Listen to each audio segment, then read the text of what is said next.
За юу цаанда манайхан өнөөдөр таадтай удаан уулзаагүй цуурлынхаа нэгийг ярьж өгөхөд бэлэн боллоо. Энэ бол алдарт салгасан хүрнүү цуурлаас салаалан гарсан. Нэг нь бол Меги 2-ын адал явдлын талаар өгүүлэх салгасан хүрнүүд үхмэл хот хэмээх цуврал байгаа. Салгасан хүрнүү цувралын үндсэн үйл явдал дуусны дараагаар цувралын гол дүрүүд болох Рик, Мишон, Дэрил, Кэрл болон Меги нэг нарын тус тустай адал явдлыг өгүүлсэн нийт 3 цуврал гарсан билээ. Бидний өнөөдөр ярьж өгөх гэж буй Меги нэг нарын адал явдлын тухайд 2023 онд анхлан үзэгчид хүрч одоогийн байдлаар нийт 2 бүлгийг гаргаад байгаа ч. Өнөөдрийн бичлэгээрээ бид Меги 1-2-ын шинэ адал явдал болох 3 дугаар бүлгийн эхний 2 ангийг ярьж өгөх бөгөөд хэрэв та өмнөх үйл явдлыг сэргээхийг хүсвэл цувралын 1, 2 дугаар бүлгийг мөн 3 дугаар бүлгийн шинэ ангиудыг Монголд оруулах орчуулгатайгаар зөвхөн Лүк ТV-гээс дэлхийн нээлттэй зэрэгцэн 7 хоног бүр цагаатлагын хүлээн авч үзээрэй. Одоо ингээд цуврал руу орцгоё.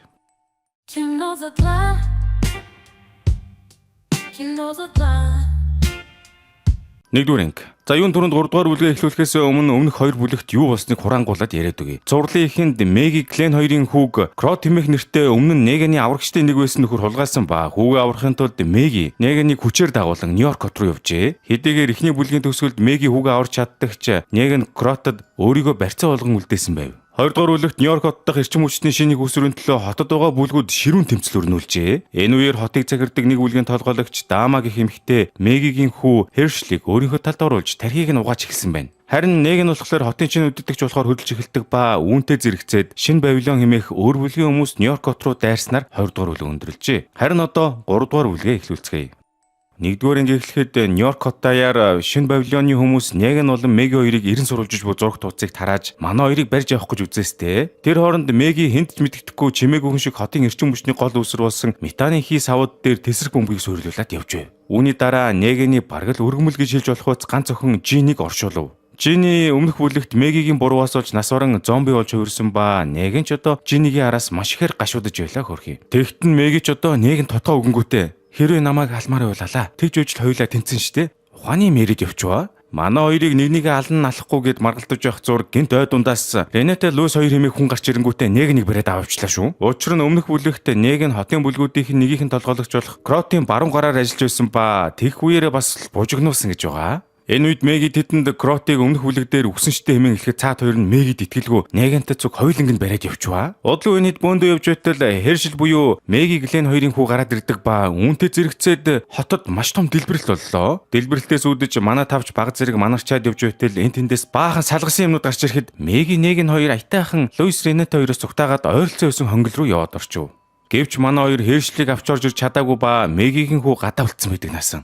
Тэр зурт хүний муу дурсгаар гихчээр Луис Ренете 2 дээр Крот өөрөө хүрээд ирдэг ба Луис шууд Кротыг баримтлан авч байгаамаа. Энэ хооронд Меги 1-2 ч одоо хонгил дотор баахан салгасан юмнуудаа алдсаж гарсан сүгэлдээ нэг нь ямар ч амьдрах хүсэлгүй болж молонгуудаа өөрийгөө зомбид бариулах гэж үлдэж интернэрээ. Тэгт нь Хершил гарч ирээд нэг авардаг ба нэмээд ээжигээ ч аврав. Гэсэн ч салгасан өрнүүд дахин гарч ирсээр байдаг ба удалгүй гадаа явсан Луис Ренете Крот гурвч манай эдийн байсан хонгил руу ороод ирв. Ийхүү дараагийн хэсэг эхлэхэд Луис өөрийнх нь бэрдүүн жирэмсэн учраас хүүхдийг аюулгүй төрүүлэхийн тулд метаны хийг хайж явуулаараа хэлв. Араас нь Меги гараад өөр аюулгүй газар очих гэсэн ч гадуур нь дүүрэн салгасан юмнууд явсан хэвээр л байлаа. Тийм болохоор Меги гаднах аюул намжих хүртэл бөөндөө эндээ орохтоор шийдэв. Үүний араас Меги хүүтэйгээ ганцаараа үлдэх боломж гармагц эргэн эвлэрдэг ба энэ хоёр маань өмнөх бүлэг дээр жинхэнэ драма цаашаа болсон гэж байгаа. Тэгж эцэст нь ээж хүү хоёр нэг юм буцан эвлэрэхтэй зэрэгцэн Меги ч хүүгээ тэрэн уйлж байтал цаад өрөөнөөс нь бөөн орлон чарлаан түжигнээ сонсогдсон дээрээ очоод үзтэл өнөө Луис гээд гар чин Кротос дүүгийг нь алсан өшөөг нь авах гээд нялг зодж байдаг ба Меги ч арай хийж тэр хоёрыг салгав. Зодон дуусны дараагаар Крот метаны хийтэй сав болон яаж их зураг төслийг нь олон жилийн өмнө нууцаар хадгалсан тухайга дуулгахад Луис шууд гарч тэрийг нь авчирхаар зүтгэв. Учир нь Луисын бэр дүгийнх нь хүүхэд дутуу төрх эрсдэлтэй болсон бөгөөд метаны хий ашиглан эрчим хүч үйлдвэрлэж дутуу төрсөн нэрийг инкубатор тийм аврах боломжтой ажээ. Тэгсэн ч Меги Луисыг гаргахыг зөвшөөрдгөө ба ахаад л хүний амнаас яг эрсдэл оруулахгүй гэж хэллээ. Тэгтэл өргөмөл өхнөө алдсан уу гашуудаа хөтлөгдсөн нэг нь шал эсрэг имэрж Луисын бэр дүгийн хүүхдийг амьд гаргах ямар ч боломж байхгүй гэж хэлээд арх болж ухаар цаашаа. Удгүй нэг нь явсаар нэгэн эзгүй бааранд явж очтол тэнд амьдардаг Дилард гэх нөхөртөө таарлаа. Тэр үед Дилард ч одоо нэгэнтэй танилцаж арх хундгаж өгмөгцөө энэ бүх жилийн турш хэрхэн амьд үлдсэн талаараас сайхан ярьж өг. Ийхүү дараагийн хэсэг ирэхэд Луис Кротын биеийн дээрх шархан идээлж байгааг олж мэдмэгцээ хэршлээс тусламж Кротыг үхүүлэхгүй гэж үзвэ. Тэр хооронд Меги Кротын үлдээсэн төлөвлөгөөг ашиглан хэрхэн Брикс буюу өөрийнхөө суурин сэргээн босгож болох талаар Ренетай ярилцаж гарлаа. Гэсэн ч Ренета Мегигийн санааг үүсгэж ганцхан өөрийнх нь суурингаас илүүтэйгээр хотын сэргээн босгол чухал гэдгийг сануулв. За тэгж байтал Кротын бие нь нилээд муудаж эхлэхэд манайд ярилцаж байгаад амьд байгаа дээр нь метаны сав ба төлөвлөгөөг олж авах хэрэгтэй мэн шийдэв. Араас нь Меги бааранд очиж нэгэн төлөвлөгөөгөө ирэхэд нэгэн хариуд нь наач над ямар хамаатай энэ төрөж өгөхгүй байлаа.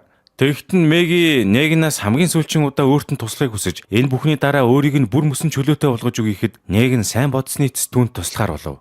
Ингээд үзэгсэлэгдэж манайд бөөндөө хонглоос гарч баахан салгасан өрнүүдийн мөчийг санжигнуулсаар Кротын зураг төслөө нуусан Хорват улсын консулын газарт хүрч очив. Тэгмэгцээ Меги Herschel хоёрч тэрэд дотгошоо орон зураг төслөө хайх зурт Нэгн гадаа Кроттой үлдлээ. Энэ үеэр Крот өөрийнхөө алдаануудыг тоочон буруугаа үлээхэд Нэгн түүнийг зовлонгоос нь саллахын тулд аллаа хөөрхий. Үүний ардаас манайд жашгүй метаны хийтээ саваа олон буцан Рената Луис хоёрын суурин дээр ирэхэд Луисийн бэр дүүн төрөх нилээд төгцсөн байлаа шүү. Тэгтэн Луис ч бэр дүүнхээ хүүхдийг амжилттай их бэрийн авч инкубаторт хийснээр амийг нь авч чадлаа. Ингээд ангийн төгсгөл өгөхөд Рената ч Меги талархлаа илэрхийлж Нью-Йоркод үлдээчихэд хүүтэйгээ зөвлөлт хэрэгтэй талаар хэлв. За үүний дараа Меги ч буцан амьдардаг суурин руугаа явахын өмнө Нэгэнтэй уулзаж өөрийнх нь төлөө ахин нэг удаа тулсанд баярлахад Нэгэн дотроо хадгалж байсан юм дэлгэв. Яг үнэндээ Нэгэн Мегиг өөрийг нь алахыг оролцсонд уурлаагүй бөгөөд гол нь өргөмөл охин Жинийг зомби болсон байхад нь өөрөө тусгаж чадаагүй дэл бухимдаж үйж хөөрхий. Тэгт нь Меги ягаад ч юм Нэгнийг амьд үлдээсэн шалтгаанаа тайлбарлаж сайн үйл хийх чадвартай хүн хэмээн үргэлж итгэж явдгаа дуулгав. Ингээд манай хоёр ч одоо эв зүгөө олоод Нэгэн ахин тусламж хэрэгтэй бол хэлээрээ хэмээн хэлж Нью-Йоркод үлдэхээр болов. Хариуд нь Меги ч өөрийгөө Нью-Йорк хотод үлдэж магадгүй гэдгээ дуулан эндээс илүү сайхан ирээдүг бүтээх боломжтой хэмээн итгэж буйгаа Нэгэнд хэллээ. За манай эд ингэж байх зурт цувралын гол дайсан болох Дама эмэх нэг нь нас тогтсон эмэгтэй өмнөх бүлэгт болсон том дэлбэрэлтээс хоёр зэрэгтэйгээ амьд гарсан байдаг ба алдсан бүхнээ буцаан сэргэн хэмээн тангаг тавьснаар эхний анги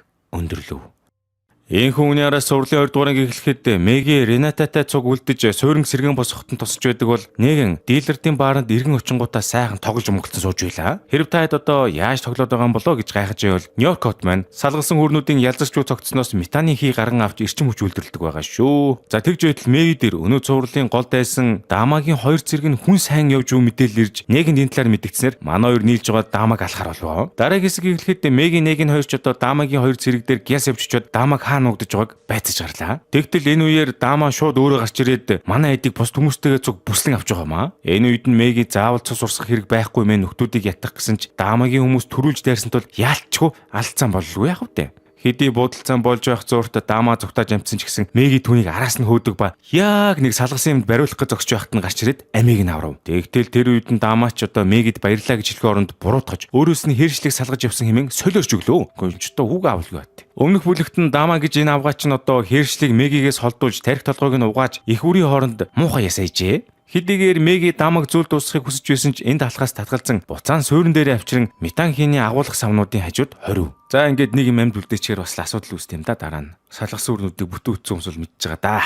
За хоригдсныхаа дараа Дама Кротын талаар асуухад Меги түүнийг үгсэн гэж хэлдэг ба Дамаач өргөжлүүлээд хамтдаа өөрийнх нь мэдлэг эрх мэдлэр бус хүмүүсийн суурийг нэгтгэж чадна энтергээд өөртөө эсвэлэх гэж үзлээ шүү. Яа. Тэгэхдээ бүр ийм жижигхэн хүмүүсийн суурин бус дэлхийд даяар амьд үлдсэн хүмүүсийг нэгтгэхэд шинэ ирээдүг бүтээх гэж байгаа юм баха базарван. Доороо исүүлдэг нөгөө сүлжээ шиг юм болох гээд байна да. Түүнийг нь хариуд Мегиж хүчирхийллээр бусдыг захирч удирддаг болохыг хүсэхгүй байгаа талаараа хэлсэн ч Дамагийн үг цаагаараа орж л байв. Энэ зур өмнөх анги дээр гарсан Луис гээд нөхөрч одоо Нэгний бие дээр байсан шарх сөрийг эмчилж Мегигийн хүү хэршилж түүнд оёдол тавьж өгөхөд нь туслаад байж байлаа. Өвөшгөө эмч болох ирээдүйтэй юм уу та. Үүний дараа Меги хүү дээрээ ирээд Дамаг барьж авсан талаараа дулгава. Учир нь хэршил Дама хоёр өмнөх бүлэг дээр бараг л их үр холонго алдсан юм байх оо бурхан минь гэж. За үүний араас Дамаг амьд үлдээн үлдээхгүйгээд бөөн хэрүүл уруул гарахад Меги Рената хоёр Дамаг яах ёстой талаараа сайтар ярилцж гарлаа. Тэгтэн Нэгэн ч өөрийн саналаа илэрхийлэхдээ Дамаг амьд үлдээвэл дараа нь гэмгэн хүмүүсийн амьд хүрч магадгүй талаар сануулв. Үүнийг сонсмогцоо Рената ч одоо Нэгэнийг өмнө нь ямар хэрцгий хүн байсан талаар нь сануулж өөрөө ч бас цаасдуулах ёстой юм өнтер гэж мэгээд үг хаяа тэг ёг хийлээ шүү. Хариуд нь Нэгэн амьд үлдэхийн тулд заримдаа хэрцгий шийдвэр гаргах шаардлагатай байдаг. Хит инэрэнгүү өршөөнгөө байх нь нэг өдөр бүхнийг сүрүүлж магадгүй гэдгийг Мегид хандж хэлв. Бас л хал утсан чулуу гэсэндээ юм хэлээд байгаа юм шүү Нэгэн. За ийхүү манай гурав одоо хэлцэгч биш хэрэлдэгч биш болоод ижитэл Луис үрч ирээд Дамаг өөрөө өсгөлэн зарсан талаараа хэлж өсгөлөнгийн улмаас мүтхэн хүч болохыг дуулглаа шүү. Тэр үед нь Меги заавал Дамаг яах талаараа шийдвэр гаргахын оронд өөрт нь сонголт хийх боломжийг үлдээхээр шийдлээ. Дараагийн хэсэг гарахад Неган дилертэй цуг сүйрсэн Нью-Йорк хотоор гудамж мэтэрлээд явж байтал дилерд гудамжинд байсан зомбинуудтай ярилцах гэж хүслээ шүү. Дилерд өмнө цагдаагийн газрын мөрдөгч байсан ба салгарсан хөөрнүүдийн гаргаж буй дуу аваа дохойг ойлгодог хэмээн итгэж явдаг гэжээ. Гэхдээ тэгж явах үеэрээ салгалаад баахан зомбинууд бариулангаа алддаг ба алуулахаас өмнө амжиж байшингийн дээвэр дээр гарч чадав. Байшингийн дээр гарсныхаа дараа Неган зомбинуудын дээрээс тоосгож шидэж нэг нэгээр нь алахыг оролдоход дилерд сонин зомби шиг дуурангуудаа тэд биднээс уучлалт гуйхыг хүсэж байна тэргээ солиорч өгөө. Үгүй янз янзын хүмүүс нэрээ их байх юм аа. За энэ хооронд Меги ахин нэг удаа Дамад хоол авчирч өгөхдөө тавгных нь хажууд худаг тавив. Энэ үйлдэлээрээ Меги Дамад ер нь хоёр сонголт байгааг хэлдэг ба нэг нь бол хоолой үедээ амьд үлдэж болно. Эсвэл хутгийг ашиглаад амиа орлож болно гэдгийг сануулв. Үүнтэй зэрэгцээд Неган дилерт хоёр ч удаа амьд гарan буцан баарандаа ирдэг ба дилерч Негэнтэй цуг тоглож гарлаа шүү. Гэ бас тэгэж жаргачих юм аа юм тоглоод. Ийм хүн манай хоёрыг сайхан чийлрээ сууж байтал Меги хурч ирээд Дамаг яах хэрэгтэй талаараа асууж гарлаа. Яг үүндээ Меги Дамаг амьд үлдээмээргүй байсан бөгөөд ангийн хинч уулзангуудаа шууд зүйл дуусгахыг хүсэж байжээ. Гэхдээ тэгтэн Неган ч одоо тэгвэл түүнийг ал хэмээн зөвлөв. Гэсэн ч Меги эргэлзэж гардаг бөгөөд өөрсдийнх нь байгуулсан суурин нь эцэд төгсгөлгүй өшөө авалтаас илүү үнцэнтэй газар байх ёстой өнтэргээ тэглээ шүү.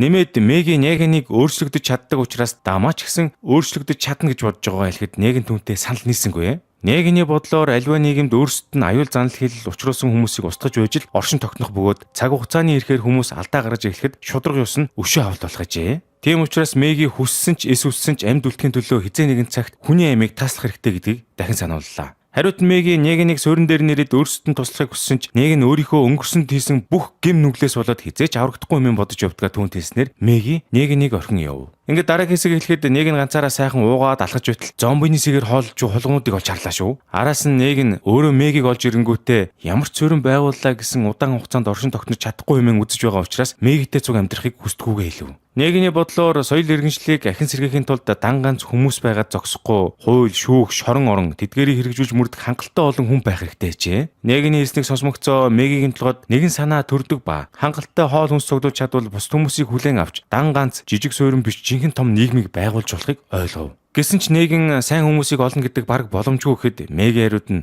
хүмүүсийг өөрчлөгдөж чадна. Харин өөрчлөгдөхөөс татгалцсан хүмүүсийг хувь шүүхээр оруулж шийдэх хэрэгтэй ухааны юм ярьлаа шүү. Мундаг том улсын удирдагч болох нь дээ гэж. Үүний дараа Меги ч санаанаасаа хөөрхөн урам олж авангуудаа одоо байгаа суурингаа улам хөгжүүлэн томсгож хүмүүсийг хүлээн авах төлөвлөгөөгөө Ренатад танилцуулв. Энэ үед нь Рената гадны хүмүүсийг хүлээн авах нь бүх зүйл сүрч магадгүй хэмээн болгоомжилсан ч Меги бусдаас тусгаарлагдмал байх нь улам аюултай байна гэж тайлбарлав. Тэгж байтал гинт анхааруулгын дохиод дуурч гаднаас хэн нэгэн ирж бүг Мегид мэдэгдлээ. Тэгтэл тэр нь Дамагийн амьд үлдсэн цэрэг болох Лайнус байдаг бөгөөд Меги ч одоо Лайнусыг хөөж явуулахын оронд сууринда хүлээн авах орлоо шүү. За ингээд ангийн төгсгөл болоход Неган Дама дээр ирэн ярилцаж эхэлдэг ба Мегигийн үлдээсэн утгаар Дамаг зүйл тусгалаа. Тэр үеэр нь Меги Рената хоёр Нью-Йорк хотын Манхэттен арлын тогийг иргэн заллахад хот дахин гэрэлтэж эхэллээ шүү. Гэсэн ч үүнийг алсаас гарсан амьд үлдгэсэд харин Манхэттен арал руу зэвсэг барин хөдөлж эхэлдэг ба Мегигийн мөрөөдөл одоо биелэх юм болов уу, талаар болох юм болов да яах юм бол. Ингээд цувралмаа таалагдсан бол 3 дугаар бүлгийн шинэ ангиудыг Монголд оруулга орчуулгатайгаар зөвхөн Люк ТV-гээс дэлхийн нээлттэй зэрэг 7 хоног бүр цаг алдлгүй хүлээн авч үзээрэй. Дараагийн дугаартаа утгагүй шүү. Хүлээж аваарай.